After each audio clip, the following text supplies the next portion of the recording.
ভাড়ায় গাড়ি চালাতেন রিয়াজুল ইসলাম। মাস শেষে যা আয় হতো তা দিয়ে চলত সংসার। সেই রিয়াজুলের জীবনের হিসাব নিকাশ বদলে গেছে মাত্র ৮ মাসে। এখন তিনি দুটি গাড়ির মালিক, ব্যাংকে রয়েছে মোটা অঙ্কের আমানত, কোটি টাকার ব্যবসায়িক মূলধন। আয়কর নথিতে সম্পদ দেখিয়েছেন ২ কোটি টাকার। এর বাইরেও নামে বেনামে সম্পদ রয়েছে তার। রিয়াজুল ইসলামটা কে?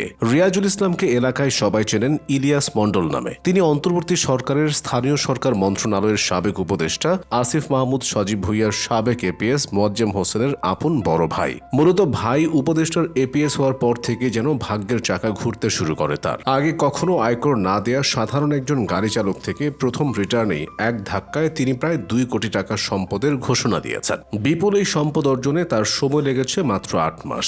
দুদকের একটি সূত্র জানিয়েছে, এসব সম্পদ অর্জনের পক্ষে রিয়াজুল ইসলাম তথা ইলিয়াস মন্ডল কোনো বৈধ উৎস দেখাতে পারেননি। এনবিআর এর আয়কর নথির তথ্য মতে ২০২৪-২৫ কর বর্ষে দাখিল করা আয়কর রিটার্নে রিয়াজুল ইসলাম ১,৮০,০০,০০০ টাকার সম্পদের তথ্য দিয়েছেন। নথি অনুযায়ী অর্জিত সম্পদের পুরোটাই তিনি অর্জন করেছেন ২০২৪ সালের আগস্ট থেকে ২০২৫ সালের এপ্রিল পর্যন্ত সময়ের মধ্যে।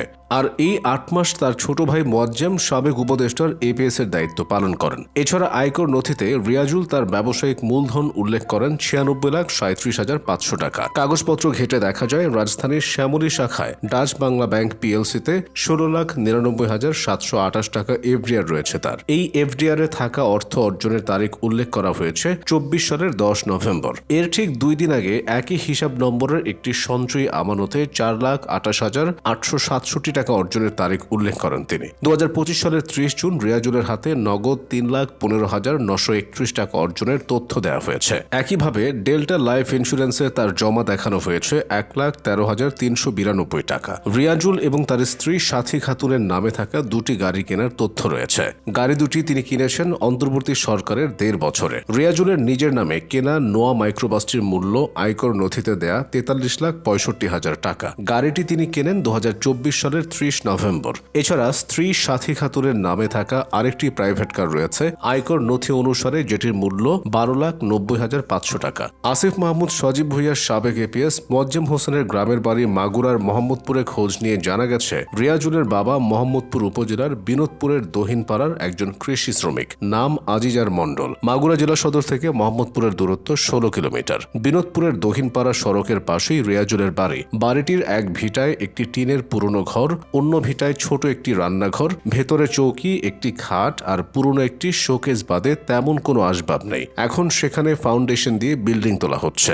রিয়াজুলের বাবা আজিজার আশপাশে তার ছাগলের জন্য ঘাস কাটছিলেন। ঘাস কাটতে কাটতে জানান তার ৩ ছেলে ঢাকায় থাকেন, তাদের রোজগারে সংসার চলে। তিনি বাড়িতে ৩টি ছাগল পালন আর কৃষি কাজ করেন। নিজের জমিও খুব একটা নেই। দহিনপাড়া ও আশপাশের বেশ কয়েকজনের নাম প্রকাশ না করার শর্তে জানান আজিজার মন্ডল একসময় মানুষের জমিতে কাজ করতেন। ভিটে বাড়ি ছাড়া কিছুই ছিল না। বছরখানেক তাদের অবস্থা ফিরেছে। তার ছেলেরা বাড়িতে নিজের গাড়ি নিয়ে আসেন। ২০২৫ সালের মাঝামাঝি সময়ে সাবেক উপদেষ্টা আসিফ মাহমুদ সজীব ভুঁইয়া এবং তার এপিএস মোয়াজ্জেমের শত কোটি টাকার আর্থিক অনিয়মের অভিযোগ আসে দুদকে। পরে অভিযোগটি অনুসন্ধান শুরু করে দুদক। তবে অন্তর্বর্তী সরকারের সময়ে অজ্ঞাত কারণে মাঝপথে তা থমকে যায়। এ নিয়ে কথাও বলছেন না দুদকের শীর্ষ কর্মকর্তারা। পুরো বিষয়টি নিয়ে রিয়াজুল ইসলামের সঙ্গে যোগাযোগ করা হলে তিনি বলেন, আমার ২টা গাড়ি আর ব্যাংকের কিছু টাকার এফডিআর ছাড়া আর কিছুই নেই। থাকলে দুদক তো মামলা করত। আয়কর নথিতে কোটি টাকার ব্যবসায়িক মূলধন দেখানোর বিষয় জানতে চাইলে রিয়াজ বলেন, এটা আসলে আইনজীবী করেছে, আমি তো জানি না। আমার সব মিলিয়ে ৮০ লাখ টাকার বেশি সম্পদ হবে না।